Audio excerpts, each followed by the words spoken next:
പാറിടട്ടെ പാറിടട്ടെ മുന്നേറ്റത്തിൻ വഴിയിൽ, പാറട്ടെ പാറട്ടെ മൂവർണ്ണ കൊടിവാനിൽ, പാറിടട്ടെ പാറിടട്ടെ മുന്നേറ്റത്തിൻ വഴിയിൽ, പാറട്ടെ പാറട്ടെ മൂവർണ്ണ കൊടിവാനിൽ, പാറിടട്ടെ പാറിടട്ടെ മുന്നേറ്റത്തിൻ വഴിയിൽ. السلام عليكم ورحمة الله وبركاته. الحمد لله رب العالمين، والصلاة والسلام على سيدنا المرسلين وعلى آله وصحبه أجمعين. أعوذ بالله من الشيطان الرجيم. بسم الله الرحمن الرحيم. قل اهبطوا منها جميعا فإما يأتينكم مني هدى فمن تبع هداي فلا خوف عليهم ولا هم يحزنون. الذين كفروا وكذبوا بآياتنا أولئك أصحاب النار هم فيها خالدون. صدق الله العلي العظيم، وصدق وبلغ رسوله النبي الكريم، ونحن على ذلك من الشاهدين الشاكرين، والحمد لله رب العالمين.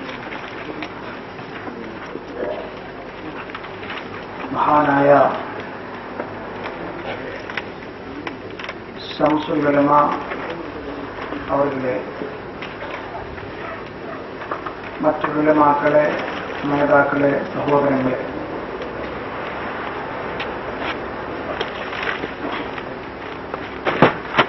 സമസ്ത കേരള ജംഇയ്യത്തുൽ ഉലമായുടെ മഹാനായ സെക്രട്ടറി, കേരളത്തിലെ ബഹുഭൂരിപക്ഷം ഉലമാക്കളുടെ ഉസ്താദ്, അഹ്ലുൽ സുന്നത്ത് വൽ ജമാഅത്തിന്റെ കരുത്തനായ നേതാവ്, ബഹുമാനപ്പെട്ട ശംസുൽ ഉലമ UAE ഗവൺമെന്റിന്റെ ക്ഷണപ്രകാരം ഗവൺമെന്റിന്റെ അതിഥിയായി ഈ രാജ്യത്തിലെ വിവിധ സ്റ്റേറ്റുകൾ സന്ദർശിച്ചുകൊണ്ടിരിക്കുന്നു. മലയാളികളെ നേരിൽ കണ്ട് അവർക്ക് ആവശ്യമായ ഉപദേശ നിർദ്ദേശങ്ങൾ നൽകുക എന്നതാണ് ഈ പര്യടനത്തിന്റെ ഉദ്ദേശമെന്ന് ഇതിനു മുമ്പ് നടന്ന പ്രസംഗങ്ങളിൽ നിന്ന് നിങ്ങൾ മനസ്സിലാക്കിയിട്ടുണ്ട്.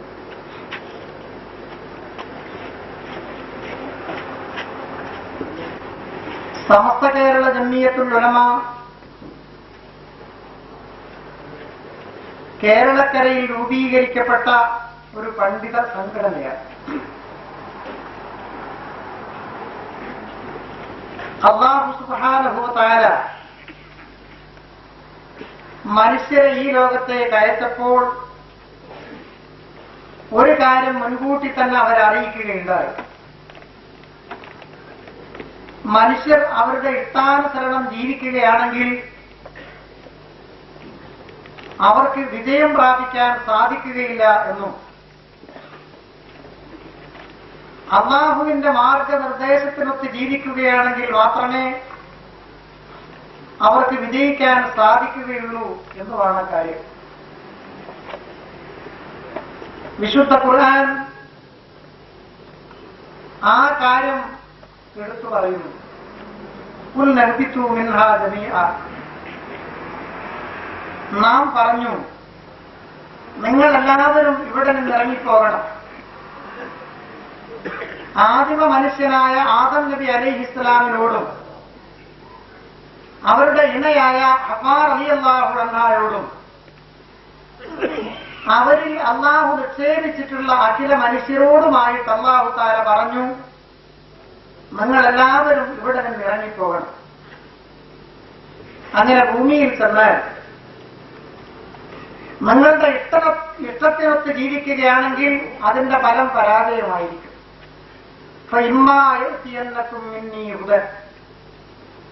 നിശ്ചയം എന്റെ പക്കൽ നിന്നുള്ള മാർഗനിർദ്ദേശം നിങ്ങൾക്ക് വരും. ആ മാർഗനിർദ്ദേശത്തിനൊത്ത് ആരെങ്കിലും ജീവിക്കുകയാണെങ്കിൽ ഫലാ ഖൗഫുൻ അലൈഹിം വലാ ഹും യഹ്സനൂൻ, അവർക്ക് ഭയപ്പെടാനൊന്നുമില്ല, ദുഃഖിക്കേണ്ടി വരികയും ഇല്ല. നേരെ മറിച്ച് വല്ലദീന കഫറൂ വകദ്ദബൂ ബിആയാതിനാ, നമ്മുടെ ദൃഷ്ടാന്തങ്ങളെ നിഷേധിക്കുകയും തള്ളിക്കളയുകയും ചെയ്യുന്ന ആളുകൾ ഉലൈക അസ്ഹാബുൻ നാർ, അവർ നരകക്കാരാണ്. ആ നരകത്തിൽ അവരെന്നും താമസിക്കുകയും ചെയ്യും. അതായത് അല്ലാഹുവിൽ നിന്ന് ലഭിക്കുന്ന മാർഗനിർദ്ദേശത്തിനൊത്ത് ജീവിക്കുകയാണെങ്കിൽ മനുഷ്യന് വിജയം പ്രാപിക്കാം. മറിച്ച് ആ മാർഗനിർദ്ദേശങ്ങളെ തള്ളിക്കളഞ്ഞുകൊണ്ട് സ്വന്തം ഇഷ്ടത്തിനൊത്താണ് ജീവിക്കുന്നതെങ്കിൽ അതിന്റെ അനന്തരഫലം പരാജയമായിരിക്കും. ഈ കാര്യം മുൻകൂട്ടി അറിയിച്ചുകൊണ്ടാണ് അല്ലാഹു സുബ്ഹാനഹു വ തആല മനുഷ്യരെ ഈ ലോകത്തേക്ക് അയച്ചത്. അങ്ങനെ ആദ്യത്തെ മനുഷ്യനായ ആദം നബി അലൈഹിസ്സലാമിനെ തന്നെ നബിയായി നിയോഗിച്ചുകൊണ്ട് അല്ലാഹു സുബ്ഹാനഹു വ തആല മാർഗനിർദ്ദേശം നൽകി. അവന്റെ മാർഗനിർദ്ദേശം ജനങ്ങൾക്ക് എത്തിച്ചു കൊടുക്കാനായി ലക്ഷത്തിൽ പരം പ്രവാചകന്മാർ ഈ ലോകത്ത് നിയോഗിതരായി. അവസാനം ബഹുമാനപ്പെട്ട മുഹമ്മദ് മുസ്തഫ സല്ലല്ലാഹു അലൈഹി വസല്ലം നിയോഗിക്കപ്പെട്ടു. 23 കൊല്ലക്കാലത്തെ പ്രവർത്തനത്തിന്റെ ഫലമായി 1.25 ലക്ഷം വരുന്ന അനുയായികളെ അണിനിരത്താൻ ബഹുമാനപ്പെട്ട നബി സല്ലല്ലാഹു അലൈഹി വസല്ലമിന് സാധിച്ചു. ഹജ്ജത്തുൽ വദായിൽ ആ അനുയായികളെ അഭിമുഖീകരിച്ചുകൊണ്ട് ബഹുമാനപ്പെട്ട നബി സല്ലല്ലാഹു അലൈഹി വസല്ലം അവരോട് ചോദിച്ചു, അലാ ഹൽ ബല്ലഗ്തു, ഞാൻ എന്റെ കടമ നിർവഹിച്ചിട്ടുണ്ടോ? അല്ലാഹു സുബ്ഹാനഹു വ തആല നിങ്ങൾക്ക് എത്തിച്ചേരാൻ വേണ്ടി എനിക്ക് നൽകിയ നിർദ്ദേശം ഞാൻ നിങ്ങൾക്ക് എത്തിച്ചേർന്നിട്ടുണ്ടോ? അവർ ഒന്നടങ്കം മറുപടി നൽകി, അതെ. ബഹുമാനപ്പെട്ട നബിയെ, അവിടുന്ന് അവിടുത്തെ കടമ ബാധ്യത നിർവഹിച്ചിട്ടുണ്ട്. നബി സല്ലല്ലാഹു അലൈഹി വസല്ലം ആ സമയത്ത് പറഞ്ഞു, ആകാശത്തേക്ക് വിരൽ ചൂണ്ടുകയും ആ ജനങ്ങളിലേക്ക് വിരൽ താഴ്ത്തുകയും ചെയ്തുകൊണ്ട് അല്ലാഹുമ്മ അശ്ഹദ്, അല്ലാഹുമ്മ അശ്ഹദ്, അല്ലാഹുമ്മ അശ്ഹദ് 3 തവണ ആവർത്തിച്ച് പറഞ്ഞു, അല്ലാഹുവേ നീ സാക്ഷിയാണ്. എന്നിൽ അർപ്പിക്കപ്പെട്ട ഉത്തരവാദിത്തം ഞാൻ നിർവഹിച്ചിരിക്കുന്നു എന്ന് ഈ ജനസഞ്ചയം സമ്മതിച്ച് പറയുന്നു. അല്ലാഹുവേ നീ അതിന് സാക്ഷിയാണ്, നീ അതിന് സാക്ഷിയാണ്. അതിനുശേഷം അവിടെ നിന്ന് പറഞ്ഞു, അടുത്ത കൊല്ലം ഒരുപക്ഷെ ഞാൻ നിങ്ങളോടൊപ്പം ഉണ്ടായി എന്ന് വരില്ല. അല്ലാഹു സുബ്ഹാനഹു വ തആല എന്നെ തിരിച്ചു വിളിച്ചേക്കും. അതുകൊണ്ട് ഞാൻ പറയുന്നു, ഇനി ഈ ഉത്തരവാദിത്വം നിങ്ങൾ ഏറ്റെടുക്കണം. ഇവിടെ സന്നിഹിതരായ ആളുകൾ ഇല്ലാത്തവർക്ക് ഇസ്ലാമിന്റെ സന്ദേശം എത്തിച്ചു കൊടുക്കണം. ബഹുമാനപ്പെട്ട നബി സല്ലല്ലാഹു അലൈഹി വസല്ലം ആ കൽപ്പന മഹാന്മാരായ സഹാബിമാർ ഏറ്റെടുത്തു. ഇസ്ലാമിക സന്ദേശം ലോക ജനതയ്ക്ക് എത്തിച്ചു കൊടുക്കാൻ സഹാബിമാർ ആവുന്നതും ശ്രമിച്ചു, അതിനുവേണ്ടി പ്രവർത്തിച്ചു. അങ്ങനെ സഹാബിമാരുടെ കാലത്ത് തന്നെ കേരളക്കരയിലും ഇസ്ലാം കടന്നു വന്നു. മഹാനായ മാലിക് ഇബ്നു ദീനാർ റളിയല്ലാഹു അൻഹുവിന്റെയും കൂട്ടുകാരുടെയും ആഗമനത്തോടു കൂടിയാണ് കേരളക്കരയിൽ ഇസ്ലാം വ്യാപകമായി പ്രചരിച്ചത്. അതിനുശേഷം അവരുടെ പിൻഗാമികൾ ഇസ്ലാമിന്റെ തനതായ രൂപം കേരളക്കാർക്ക് അവർ മുഖേന ലഭിച്ചു. അതനുസരിച്ച് അവർ പ്രവർത്തിച്ചു പോന്നു. യാതൊരു തരത്തിലുള്ള അഭിപ്രായ ഭിന്നതയും അവരിൽ ഉണ്ടായിരുന്നില്ല. പണ്ഡിതന്മാർ, ഉലമാക്കൾ ഇസ്ലാമിന്റെ കാര്യം ഇന്നതാണെന്ന് അവരെ അറിയിക്കും. അതനുസരിച്ച് മറ്റുള്ളവർ പ്രവർത്തിക്കും. യാതൊരു തരത്തിലുള്ള ഭിന്നതയോ പിളർപ്പോ കേരളത്തിലെ മുസ്ലിംകളിൽ ഉണ്ടായിരുന്നില്ല. പക്ഷേ കാലാന്തരത്തിൽ അഭിപ്രായ ഭിന്നതയുണ്ടായി. വേണ്ടാത്ത ചില ആശയങ്ങളുമായി ചിലർ പ്രത്യക്ഷപ്പെട്ടു. അവരെ തടയേണ്ടത് അനിവാര്യമായിരുന്നു. ആ തരത്തിലുള്ള ആശയങ്ങളുടെ തനിതരം ബഹുജനങ്ങളെ അറിയിക്കേണ്ടത് നിർബന്ധമായിരുന്നു. സംഘടിതമായി തന്നെ ആ ചുറ്റുപാടിൽ കേരളത്തിലുള്ള മഹാന്മാരായ ഉലമാക്കൾ ഒരു സംഘടനയ്ക്ക് രൂപം നൽകി. 1925 അതാണ് സമസ്ത കേരള ജംഇയ്യത്തുൽ ഉലമ. അഹ്ലുസുന്നത്ത് വൽ ജമാഅത്തിന്റെ ആശയാദർശങ്ങൾ പ്രചരിപ്പിച്ചുകൊണ്ട് 1925 മുതൽ 51 വരെയുള്ള 25 കൊല്ലക്കാലത്തെ പ്രവർത്തനം ജംഇയ്യത്തുൽ ഉലമ നടത്തി. പ്രസംഗങ്ങളും പ്രസിദ്ധീകരണങ്ങളും മുഖേന അഹ്ലുസുന്നത്ത് വൽ ജമാഅത്തിന്റെ ആശയാദർശങ്ങൾ പ്രചരിപ്പിച്ചുകൊണ്ട് 1951 മതവിദ്യാഭ്യാസ രംഗത്ത് ശാസ്ത്രീയമായ രീതിയിലുള്ള പ്രവർത്തനം അനിവാര്യമാണെന്ന് നമ്മുടെ നേതാക്കൾക്ക് തോന്നിയപ്പോൾ സമസ്ത കേരള ഇസ്ലാം വിദ്യാഭ്യാസ ബോർഡ് എന്ന് പറയുന്ന ഒരു സംഘടനയ്ക്ക് കൂടി രൂപം നൽകി. ആ സംഘടന മുഖേന കേരളക്കരയിലാകമാനം മദ്രസകളെ ഏകീകരിച്ചുകൊണ്ട് മദ്രസകൾക്ക് ആവശ്യമായ പാഠപദ്ധതി തയ്യാറാക്കിക്കൊണ്ട് പാഠപുസ്തകങ്ങൾ രചിച്ചുകൊണ്ട് മദ്രസ പഠനങ്ങൾക്ക് നേതൃത്വം നൽകിക്കൊണ്ട് ഇസ്ലാമിക വിദ്യാഭ്യാസ ബോർഡ് പ്രവർത്തിച്ചുകൊള്ളും. ഇന്ന് ഇസ്ലാമിക വിദ്യാഭ്യാസ ബോർഡിനാൽ അംഗീകരിക്കപ്പെട്ട മദ്രസകൾ 6000-ൽ പരമുണ്ട്. 10 ലക്ഷം വരുന്ന വിദ്യാർത്ഥികൾ ആ മദ്രസകളിൽ പഠിച്ചുകൊണ്ടിരിക്കുന്നു. 50,000-ഓളം വരുന്ന മാലിന്യങ്ങൾ ആ മദ്രസകളിൽ സേവനമനുഷ്ഠിച്ചുകൊണ്ടിരിക്കുന്നു. മദ്രസകളുടെ പുരോഗതിക്ക് ആവശ്യമായ കാര്യങ്ങൾ അപ്പോൾ കൂടിയാലോചിച്ച് നടപ്പിൽ വരുത്താൻ വേണ്ടി മദ്രസ മാനേജ്മെന്റ് പ്രതിനിധികളും മാലിന്യങ്ങളും ഉൾക്കൊള്ളുന്ന റേഞ്ച് ജംഇയ്യത്തുൽ മുഅല്ലിമീൻ രൂപീകരിച്ച് പ്രവർത്തിച്ചു വരും. അങ്ങനെയുള്ള 307 റേഞ്ചുകൾ കേരളത്തിൽ നിന്ന് പ്രവർത്തിച്ചുകൊണ്ടിരിക്കുന്നുണ്ട്. ആ റേഞ്ചുകൾക്ക് ഒരു കേന്ദ്ര കൗൺസിലുമുണ്ട്. ആ കേന്ദ്ര കൗൺസിൽ മുഖേന മുഅല്ലിംകളെ സഹായിക്കാനും വിദ്യാഭ്യാസ ബോർഡ് പലതും ചെയ്തിട്ടുണ്ട്. UAE-യിലും മറ്റ് വിദേശ രാജ്യങ്ങളിലും താമസിക്കുന്ന കേരളീയരിൽ നിന്ന് ലഭിക്കുന്ന സംഭാവനകൾ സ്വരൂപിച്ച് മുഅല്ലിംകളെ സഹായിക്കാൻ ക്ഷേമനിധി രൂപീകരിച്ചു പ്രവർത്തിച്ചു വരുന്നു. ആ ക്ഷേമനിധിയിൽ നിന്ന് 60 ലക്ഷത്തോളം വരുന്ന ഉറുപ്പിക മുഅല്ലിംകൾക്ക് സഹായധനം നൽകിയിട്ടുണ്ട്. മുഅല്ലിംകൾക്ക് പരിശീലനം നൽകേണ്ടതിനായി 4 ട്യൂട്ടർമാരും 6 കാരികളും ഇന്ന് നിരന്തരം പ്രവർത്തിച്ചുകൊണ്ടിരിക്കുന്നു. മദ്രസകൾ പരിശോധിക്കാനും ആവശ്യമായ നിർദ്ദേശങ്ങൾ നൽകാനുമായി 60ഓളം മുഹദ്ദിസുമാർ ഇന്ന് വിദ്യാഭ്യാസ ബോർഡിന്റെ കീഴിൽ പ്രവർത്തിച്ചുകൊണ്ടിരിക്കുന്നു. അങ്ങനെ സമസ്ത കേരള ജംഇയ്യത്തുൽ ഉലമ എന്ന പരമാധികാര സഭ, വിദ്യാഭ്യാസ ബോർഡ് എന്ന അതിന്റെ കീഴ് ഘടകം കേരളത്തിൽ എല്ലാവരാലും പ്രശംസിക്കപ്പെടുന്ന രീതിയിൽ പ്രവർത്തിച്ചു പോന്നു. 1954 സുന്നി യുവജന സംഘം എന്ന ഒരു ബഹുജന സംഘടനയ്ക്ക് കൂടി രൂപം നൽകി. 1961 അതിനെ സമസ്തയുടെ കീഴ് ഘടകമായി അംഗീകരിക്കപ്പെട്ടത്. അങ്ങനെ ഒരു ബഹുജന സംഘടന, ഒരു വിദ്യാഭ്യാസ സംഘടന, ഒരു പരമാധികാര സഭ വ്യവസ്ഥാപിതവും ശാസ്ത്രീയവുമായ നിലയ്ക്ക് കേരളത്തിൽ പ്രവർത്തിച്ചു പോന്നു. ശത്രുക്കൾ പോലും സമസ്തയുടെ പ്രവർത്തനം കണ്ട് അമ്പരന്നു. സമസ്തയെ വെല്ലാൻ സാധ്യമല്ലെന്ന് അവർ തലവിളിച്ച് സമ്മതിച്ചു. യാതൊരു തരത്തിലുള്ള അഭിപ്രായ ഭിന്നതയും സമസ്ത കേരള ജംഇയ്യത്തുൽ ഉലമയിൽ ഉണ്ടായിരുന്നില്ല.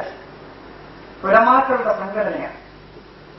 അതുകൊണ്ട് ചില മസലകളിൽ സ്വാഭാവികമായും അവർക്കിടയിൽ അഭിപ്രായ വ്യത്യാസമുണ്ടാകും. ഇതിൽ കവിഞ്ഞ് സംഘടനയെ ബാധിക്കുന്ന തരത്തിലുള്ള യാതൊരു അഭിപ്രായ ഭിന്നതയും 1976 വരെ സമസ്ത കേരള ജംഇയ്യത്തുൽ ഉണ്ടായില്ല. 976 സുന്നി യുവജന സംഘത്തിന് നേതൃത്വം നൽകുന്ന ചില ആളുകൾക്ക് ഒരു അഭിപ്രായമുണ്ടായി. സമസ്ത കേരള ജംഇയ്യത്തുൽ ഉലമയ്ക്ക് സ്വന്തമായി ഒരു രാഷ്ട്രീയ വിങ് ആവശ്യമാണ്. അത് സുന്നി യുവജന സംഘം തന്നെയാകണം. ഇതായിരുന്നു അവരുടെ അഭിപ്രായം. ഈ അഭിപ്രായം ശക്തി പ്രാപിച്ചു വന്നു.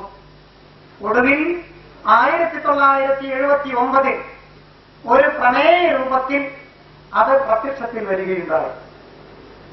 സുന്നി യുവജന സംഘത്തിന്റെ തലപ്പത്തേക്കുന്ന ആളുകൾ പ്രമേയവുമായി നമ്മുടെ നേതാക്കളെ സമീപിച്ചു. പ്രമേയത്തിന്റെ ഉള്ളടക്കം സമസ്ത കേരള സുന്നി യുവജന സംഘത്തെ സമസ്ത കേരള ജംഇയ്യത്തുൽ ഉലമയുടെ രാഷ്ട്രീയ വിങ്ങായി അംഗീകരിക്കണം എന്നായിരുന്നു. നമ്മുടെ നേതാക്കൾ പല കാരണങ്ങളാലും അതിന്റെ മറുപടി നൽകി സമസ്തക്കൊരു രാഷ്ട്രീയ വിങ്ങിന്റെ പ്രത്യേക രാഷ്ട്രീയ വിങ്ങിന്റെ ആവശ്യമില്ല. സമസ്തക്ക് പ്രത്യേകമായി ഏതെങ്കിലും ഒരു രാഷ്ട്രീയ പാർട്ടിയോട് ബന്ധമില്ല. അതുപോലെ തന്നെ രാഷ്ട്രീയ പാർട്ടി എന്ന നിലയ്ക്ക് വിരോധവും ഇല്ല. സമസ്തക്ക് പ്രത്യേകമായി ഒരു രാഷ്ട്രീയ പാർട്ടിയുടെ ആവശ്യവും ഇല്ല എന്ന് മറുപടി നൽകിക്കൊണ്ട് ആ പ്രമേയം തള്ളിക്കളഞ്ഞു. പക്ഷേ പ്രമേയത്തിന്റെ ആളുകൾ അടങ്ങിയിരുന്നില്ല. അവർക്ക് മറുപടി തൃപ്തികരമായി തോന്നിയില്ല. സമസ്ത കേരള ജംഇയ്യത്തുൽ ഉലമയെ ഒരു പ്രത്യേക രാഷ്ട്രീയ പാർട്ടിക്കെതിരായി നീക്കണമെന്ന് അവരുള്ളിൽ ആഗ്രഹിച്ചുകൊണ്ടിരുന്നു. അത് സാധിക്കാതെ പോയപ്പോൾ അണിയറയിൽ അവർ പ്രവർത്തിക്കാൻ തുടങ്ങി. വാസ്തവത്തിൽ അണിയറയിൽ പ്രവർത്തിക്കുക, പിൻവാതിലിലൂടെ പ്രവർത്തിക്കുക എന്നത് തന്നെ പരിശുദ്ധ ഖുർആനിന്റെ അധ്യാപനത്തിനെതിരാണ്. എന്തുകൊണ്ടെന്നാൽ വഅ്തുൽ ബുയൂത മിൻ അബ്വാബിഹ, വിശുദ്ധ ഖുർആനിന്റെ അധ്യാപനമാണ്. നിങ്ങൾ കാര്യങ്ങൾ നേരെ ചൊവ്വ ചെയ്യണം, പിൻവാതിലിലൂടെ പ്രവർത്തിക്കരുത്, നേർക്കുനേരെ പ്രവർത്തിക്കണമെന്നാണ് ഖുർആൻ പഠിപ്പിക്കുന്നത്. അതിന് വിരുദ്ധമായി അവർ പിൻവാതിലിലൂടെ പ്രവർത്തിച്ചുകൊണ്ടിരുന്നു. അങ്ങനെ MDP എന്ന് പറയുന്ന ഒരു രാഷ്ട്രീയ പാർട്ടിക്ക് അവർ രൂപം നൽകി. ഇത് സുന്നികൾക്കിടയിൽ ഭിന്നതയുണ്ടാക്കിയ കാര്യമാണ്. MDP എന്ന രാഷ്ട്രീയ പാർട്ടി രൂപീകരിച്ചു എന്നതുകൊണ്ട് മാത്രമല്ല, സമസ്ത കേരള ജംഇയ്യത്തുൽ ഉലമയുടെയും സുന്നത്ത് ജമാഅത്തിന്റെയും പേര് ദുരുപയോഗപ്പെടുത്തിക്കൊണ്ട് അങ്ങനെ ഒരു പാർട്ടി രൂപീകരിച്ചു എന്നത് സ്വാഭാവികമായും സുന്നികൾക്കിടയിൽ അഭിപ്രായ ഭിന്നത വളർത്തിയ ഒരു കാര്യമാണ്. മാത്രമല്ല, സമസ്തയുടെയും സുന്നത്ത് ജമാഅത്തിന്റെയും പേരുപയോഗിച്ചുകൊണ്ട് തന്നെ ആ പാർട്ടിക്ക് വേണ്ടി അവർ പ്രചാരവേല നടത്തിക്കൊണ്ടിരുന്നു.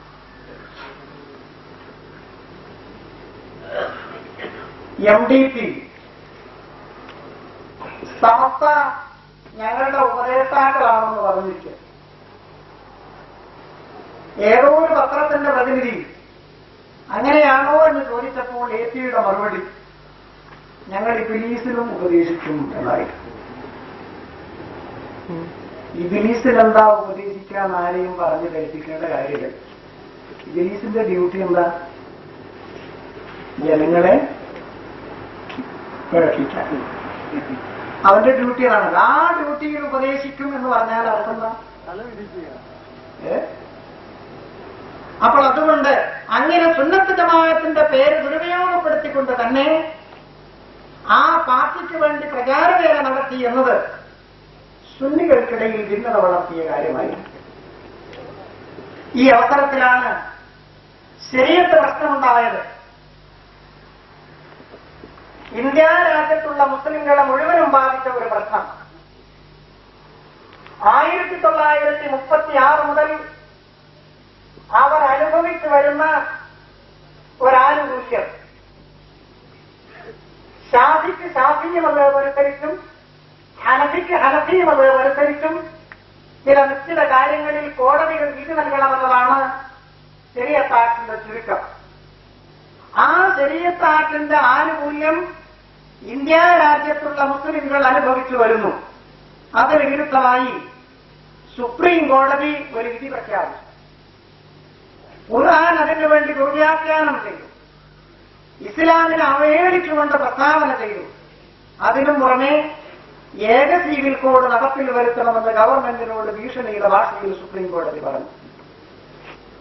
ഗവൺമെന്റ് അതിന് തയ്യാറല്ലെങ്കിൽ കോടതി തന്നെ അതിനുവേണ്ടി മുന്നിട്ടിറങ്ങുമെന്നായിരുന്നു കോടതി പറഞ്ഞത്. ഈ അവസരത്തിൽ ഇന്ത്യൻ പാർലമെന്റിൽ മുസ്ലിം ലീഗ് എം പി ബനാത്ത് വാല ഒരു പ്രമേയം അവതരിപ്പിച്ചു. കോടതിയുടെ ആ വിധി ദുർബലപ്പെടുത്തണം, ഏക സിവിൽ കോഡ് നടപ്പിൽ വരുത്തരുത്, ഇതായിരുന്നു പ്രമേയത്തിന്റെ ഉള്ളടക്കം. കേന്ദ്ര ഗവൺമെന്റ് പറഞ്ഞു, ഇന്ത്യ രാജ്യത്തുള്ള മുസ്ലിംകളുടെ അഭിപ്രായം എന്താണെന്ന് അറിയുന്നതിന് മുമ്പ് അക്കാര്യത്തിൽ ഗവൺമെന്റ് യാതൊന്നും ചെയ്യുകയില്ല, അതുകൊണ്ട് പ്രമേയം പിൻവലിക്കണം. പ്രമേയം പിൻവലിച്ചു. ഇന്ത്യ രാജ്യത്തുള്ള മുസ്ലിംകളുടെ അഭിപ്രായം, അവരുടെ ഇംഗിതം എന്താണെന്ന് ഈ അവസരത്തിൽ ഗവൺമെന്റിനെ ധരിപ്പിക്കേണ്ടത് അനിവാര്യമായിരുന്നു. അതിനുവേണ്ടി മുസ്ലിംകളെ ഉത്ബുദ്ധരാക്കാനും മുസ്ലിംകളുടെ ഇംഗിതം ഇന്നതാണെന്ന് ഗവൺമെന്റിനെ ധരിപ്പിക്കാനും വേണ്ടി പ്രവർത്തിക്കാൻ ശരീഅത്ത് സംരക്ഷണ ബോർഡ് എന്ന പേരിൽ ഒരു ബോർഡ് രൂപീകരിക്കപ്പെട്ടു. മൗലാന അബുൽ ഹസൻ അലി നദവി സാഹിബിന്റെ നേതൃത്വത്തിൽ ആ ബോർഡിന്റെ പ്രവർത്തനങ്ങളുമായി ഇന്ത്യ രാജ്യത്തുള്ള മുസ്ലിം നേതാക്കൾ കക്ഷി രാഷ്ട്രീയങ്ങൾക്ക് അതീതമായി മതപരമായ ഭിന്നിപ്പുകൾക്ക് അതീതമായി സഹകരിച്ചു. കേരളത്തിലും ശരീഅത്ത് സംരക്ഷണ ബോർഡിന്റെ ഒരു ശാഖാ കമ്മിറ്റി രൂപീകൃതമായി. കോഴിക്കോട് വലിയ കാവിയായിരുന്നു അതിന്റെ അധ്യക്ഷ. അഖിലേന്ത്യാ നേതാക്കൾ കേരളത്തിൽ പര്യടനം നടത്തിയപ്പോൾ കോഴിക്കോട് മുതലക്കുളം മൈതാനിയിൽ അവർക്കൊരു സ്വീകരണം നൽകപ്പെട്ടു. ആ സ്വീകരണ യോഗത്തിൽ സമസ്ത കേരള ജംഇയ്യത്തുൽ ഉലമായുടെ മഹാനായ ജനറൽ സെക്രട്ടറി ശംസുൽ ഉലമ അവர்களுം പങ്കെടുത്തു. ആ യോഗം ഉദ്ഘാടനം ചെയ്തത് ബഹുമാനപ്പെട്ടവരായിരുന്നു. 1.5 മണിക്കൂർ നീണ്ടുനിന്ന ഉദ്ഘാടന പ്രസംഗത്തിൽ ശരീഅത്ത് സംരക്ഷിക്കേണ്ടതിന്റെ ആവശ്യകതയും ഏക സിവിൽ കോഡ് വന്നാലുണ്ടാകുന്ന അപകടവും ബഹുമാനപ്പെട്ടവർ വിശദീകരിച്ചു. അങ്ങനെ യോഗം ചെയ്തു. അതിനുശേഷം ഒരു പ്രചാരവേല എ.പി. അബൂബക്കർ മുസ്ലിയാരുടെ നേതൃത്വത്തിൽ. എന്താണ് പ്രചാരവേല? ബഹുമാനപ്പെട്ട ശംസുൽ ഉലമ സുന്നത്ത് ജമാഅത്തിൽ നിന്ന് വ്യതിചലിച്ചു പോയിരിക്കുന്നു, സമസ്ത കേരള ജംഇയ്യത്തുൽ ഉലമായുടെ ഭരണഘടനയ്ക്ക് വിരുദ്ധം പ്രവർത്തിച്ചിരിക്കുന്നു, സമസ്ത കേരള ജംഇയ്യത്തുൽ ഉലമായുടെ കീഴ്വഴക്കം ലംഘിച്ചിരിക്കുന്നു. ഇങ്ങനെ നാടുനീള പ്രചാരവേല അനുദിനം ശക്തി പ്രാപിച്ചു. എത്രമാത്രമെന്നോ, കേരളത്തിൽ സുന്നികളിലെന്ന് ആരെ സംബന്ധിച്ചെങ്കിലും പറയണമെങ്കിൽ എ.പിയുടെയും ഐ.ആയികളുടെയും സർട്ടിഫിക്കറ്റ് അനിവാര്യമായി എന്നിടത്തോളം. അതായത് ഇ.കെ. അബൂബക്കർ മുസ്ലിയാരുടെ സുന്നത്ത് ജമാഅത്തിന്റെ ശതമാനം കുറഞ്ഞുപോയി, കെ.കെ. അബൂബക്കർ മുസ്ലിയാരുടെ സുന്നത്ത് ജമാഅത്തിന്റെ ശതമാനം കുറഞ്ഞുപോയി. അങ്ങനെ കുറെ ആളുകളുടെ ശതമാനം കുറഞ്ഞു. 100% സുന്നി ഞങ്ങൾ മാത്രം. ഇനി സുന്നി എന്ന് നിങ്ങൾക്ക് പറയണമെങ്കിൽ ഞങ്ങളുടെ പക്കൽ ഒരു അളവുകോലുണ്ട്. ആ അളവുകോല് വെച്ച് ഞങ്ങൾ അളന്ന് കാണിച്ചതാ ഇന്നയാളുടെ സുന്നി ശതമാനത്താണ് എന്ന് പറയും. ഈ നിലപാടും പ്രചാരവേല നീണ്ടുപോയി. ഇത് സുന്നികൾക്കിടയിൽ ഭിന്നത വളർത്താൻ മാത്രമേ ഉപകരിച്ചുള്ളൂ എന്ന് ഞാൻ പറയേണ്ടതില്ലല്ലോ. ഇതുപോലെ വേറെയും ചില കാരണങ്ങൾ. സുന്നി യുവജന സംഘത്തിന്റെ തലപ്പത്തിരിക്കുന്ന ഒരു മനുഷ്യനുണ്ട്, കെ മുഹമ്മദ് കോയ എന്നാണ് അയാളുടെ പേര്. ശംസുൽ ഉലമാക്ക് ഒരു തുറന്ന കത്ത് എന്നൊരു പുസ്തകം അയാൾ എഴുതി പ്രസിദ്ധീകരിച്ചു. ആ പുസ്തകത്തിൽ ബഹുമാനപ്പെട്ടവരെ ബഹുജനങ്ങളുടെ മുമ്പിൽ ഇകഴ്ത്തി കാണിക്കുന്ന പരാമർശങ്ങളാണ് ആദ്യം മുതൽ അവസാനം വരെ. ഈ കാര്യം എപിയുടെ ശ്രദ്ധയിൽ ഞങ്ങൾ പെടുത്തുകയുണ്ടായി. ഈ തരത്തിലുള്ള ആളുകളെ സുന്നി യുവജന സംഘത്തിന്റെ മുൻനിരയിൽ ഇരുത്താൻ പാടില്ലെന്ന് ഞങ്ങൾ പറഞ്ഞു. പക്ഷേ യാതൊരു പ്രതിവിധിയോ പ്രതികരണമോ ഉണ്ടായില്ല. അതുപോലെ തന്നെ മലപ്പുറം ജില്ലയിൽ 10 കൊല്ലക്കാലം പ്രവർത്തിച്ച് നല്ല ഫലങ്ങൾ കാഴ്ചവെച്ച ഒരു സംഘടനയാണ് സുന്നി മഹല്ല് ഫെഡറേഷൻ. 10 കൊല്ലക്കാലത്തെ പ്രവർത്തനത്തിന് ശേഷം 987 കുറ്റിപ്പുറത്ത് ചേർന്ന സുന്നി സമ്മേളനത്തിൽ കേരളാടിസ്ഥാനത്തിൽ ആ സംഘടനയ്ക്ക് രൂപം നൽകി. അതിന്റെ പ്രസിഡന്റായി ബഹുമാനപ്പെട്ട ശംസുൽ ഉലമയും സെക്രട്ടറിയായി പാലക്കാട് സയ്യിദ് ഹൈദരലി ശിഹാബ് തങ്ങളും തെരഞ്ഞെടുക്കപ്പെട്ടു. അതിനുശേഷം കോഴിക്കോട് 2 ദിവസം നീണ്ടുനിന്ന സമ്മേളനം നടത്തി സുന്നി മഹല്ല് ഫെഡറേഷന്റെ ആഭിമുഖ്യത്തിൽ. ഈ സമ്മേളനം കഴിഞ്ഞതിന് ശേഷം ആ സമ്മേളനം എന്തു നേടി എന്ന തലക്കെട്ടിൽ സിറാജിൽ 2 ദിവസം നീണ്ടുനിന്ന ലേഖനം. ആ ലേഖനത്തിൽ സുന്നി മഹല്ല് ഫെഡറേഷനെ സംബന്ധിച്ച് കളവ് തന്നെ എഴുതിപ്പിടിപ്പിച്ചിരിക്കുന്നു. മാത്രമല്ല നമ്മുടെ നേതാക്കളെ തരം താഴ്ത്തി കാണിക്കുകയും ചെയ്തിരിക്കുന്നു. ഈ കാര്യവും ഞങ്ങൾ എപിയുടെ ശ്രദ്ധയിൽപ്പെടുത്തുകയുണ്ടായി. പക്ഷേ പ്രതിവിധി ഉണ്ടായില്ല.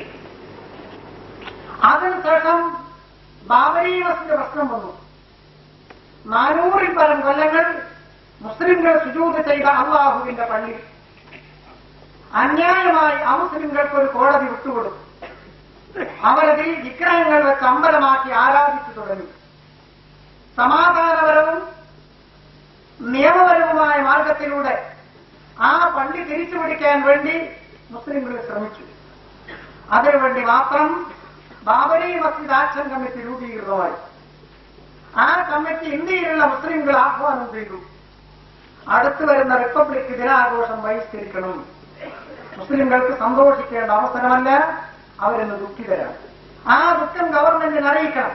അതിനുവേണ്ടി റിപ്പബ്ലിക് ദിനത്തിൽ ആഘോഷ പരിപാടികൾ ബഹിഷ്കരിക്കണമെന്ന് ഈ ആഹ്വാനം പത്രത്തിൽ വന്ന ഉടൻ എപി അബൂബക്കർ മുസ്ലിയാർ റേഡിയോ നിലയത്തിലേക്ക് കൂടി.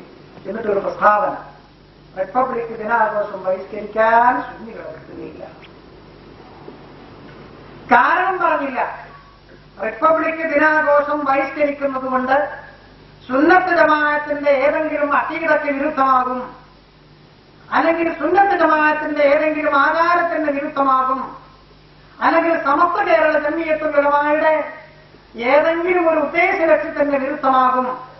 ഇതൊന്നും പറയാതെ കേവലം രാഷ്ട്രീയ നേതാവിന്റെ റോൾ അഭിനയിച്ചുകൊണ്ട് റിപ്പബ്ലിക് ദിനാഘോഷം ബഹിഷ്കരിക്കാൻ സുന്നികളെ കിട്ടുകയില്ല എന്നയാൾ പ്രസ്താവിച്ചു.